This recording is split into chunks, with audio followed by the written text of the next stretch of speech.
Hello, this is Aaron from AaronOnAutos.com, and today we're doing our shaky cam interior review inside a 2016 Jeep Wrangler Rubicon. This is the hard rock edition of this Jeep.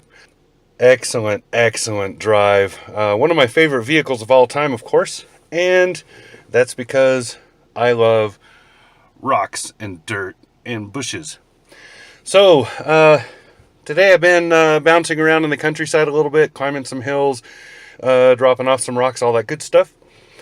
Exactly what this thing is made for. This is not a highway vehicle. It protests. It puts up a lot of protest when you spend a lot of time on the freeway. Anyway, this is an interior review, so I'm going to go over it very quickly. Hasn't changed in several years now, but doesn't really need too much. If you're looking for top-notch infotainment, or if you're looking for all the creature comforts and everything that we're used to in our modern commuter vehicles, this is not the truck for you. If, however, you want to be able to bounce through the countryside, listen to the hellacious stereo, and maybe occasionally take the roof off, this is awesome. So starting out, this is very cramped. This is the standard cabin, not the extended one with the four doors.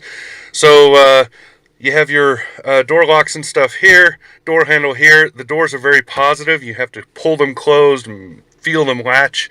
There's nothing quiet about it. The louder the slam, the more likely it is the door is all the way shut. These are the Jeep vents, which I love. You see these in a lot of vehicles now, but I really like the way they're set up in the Jeep. Fully 360 degree in articulation. You can point air wherever you want it to be, and it will blow there. It's very, very awesome. Looking at the steering wheel very quickly, here we have all of our menus and stuff. This controls what's going on over on the infotainment, I believe. Yes, it does. So this controls everything that's happening over there, including your phone, voice recognition, etc., etc. Get used to the voice recognition. Use it often, because when you see that infotainment screen, you will fully understand why you don't want to have to use it if you can avoid that. Over here you have cruise control. Pretty simple, very straightforward. Here you have your washer wipers, etc., including the twist for the rear. Over here you have your lighting and so forth.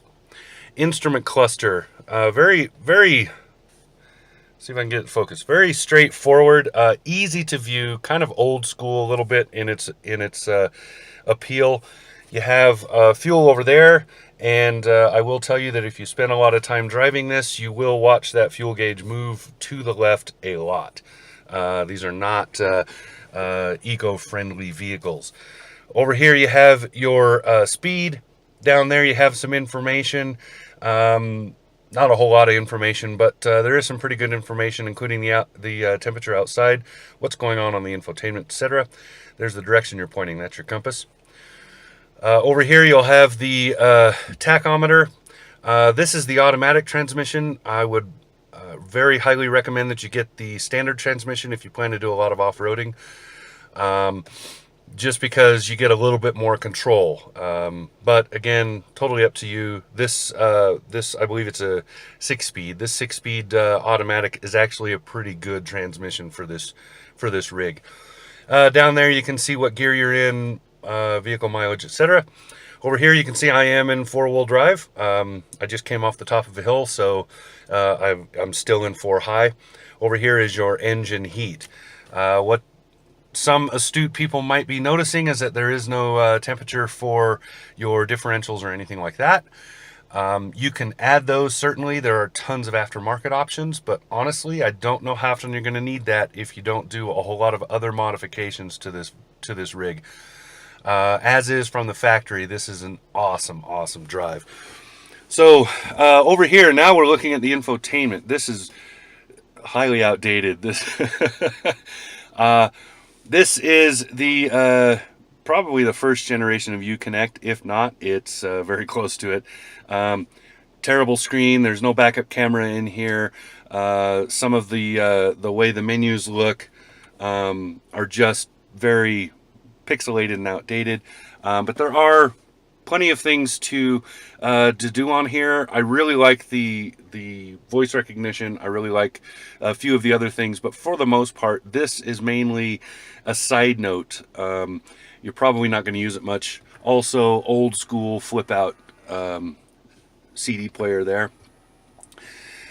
I will note that the CD player is okay with shock absorption, but not great. So if you are off-roading, you probably will not be playing CDs.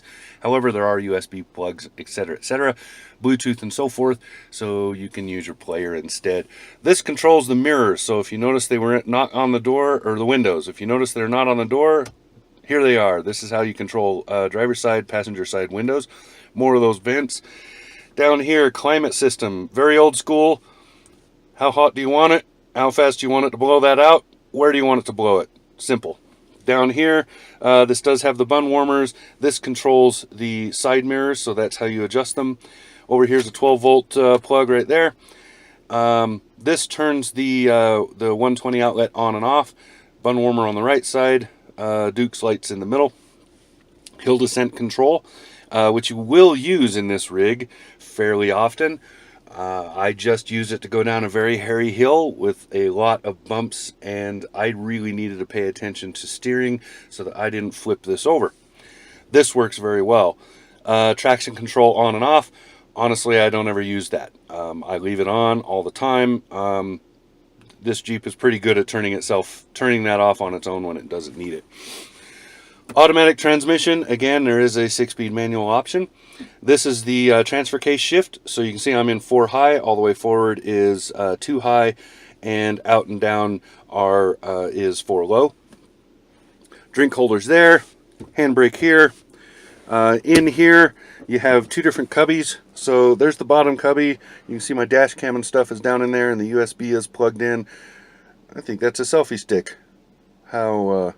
Wow, how trendy of me. Up here is another tray. This is where I usually drop my phone when it's plugged in, if I don't want it bouncing around the cabin. Otherwise, I put it in that little net right there.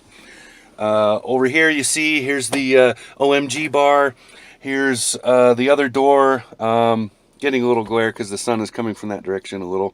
Rubber floor mats in this version. Leatherette seating, very, very nice. I like this because it's just wipe off and go, you're done. Seat nets on the side. This does have the removable roof panels. This is an option that I highly recommend if you are going with a hard top, because you very quickly just undo a handful of these latches and unscrew these right here, and you can take these top panels off. They will store in the back, or you can dump them somewhere like at your house. Back seat, good for the kids, maybe for small adults. I would not recommend that larger people get back there much. Getting in and out is also difficult when the top is on, but good size back seats for what you want, and they go away or fold down when you want to put some cargo in back there. So that's pretty much it. I mean, that was really quick and dirty, I know, but that's about all there is to show you on the inside of a Jeep Wrangler Rubicon. So that's all I'm going to say. This has been Aaron from AaronOnAutos.com inside a 2016 Jeep Wrangler Rubicon Hard Rock Edition. Talk to you again soon.